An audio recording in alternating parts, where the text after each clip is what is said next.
Wow.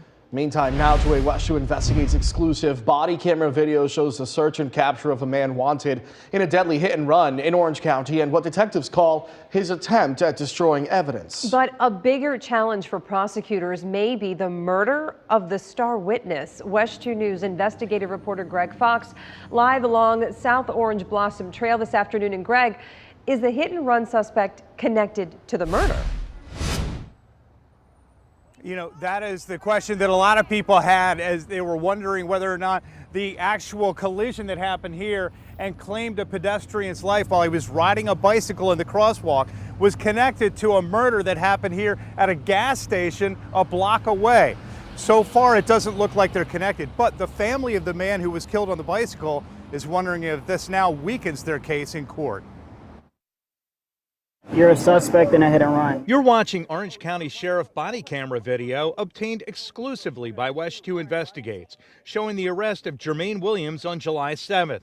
He was put in handcuffs just hours after a fatal hit and run crash on South Orange Blossom Trail, captured on store security cameras, that claimed the life of the bicyclist Dakin Alsimi. He was following the law, using the crosswalk, and had the right of way. The pickup truck driver drove off.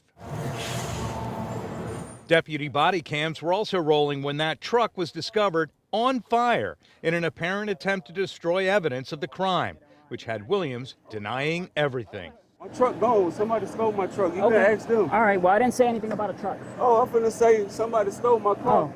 Half the time I can't even get out of my bed. I'm grieving. Marie Alsimi is Dakin's mother and has been wondering why Williams has not been formally charged by the state attorney's office. Part of the reason is a fatal shooting that took place August 2nd at a South Orange Blossom Trail gas station. Killed was Javari Bentley, the key witness who positively identified Williams as the hit-and-run truck driver.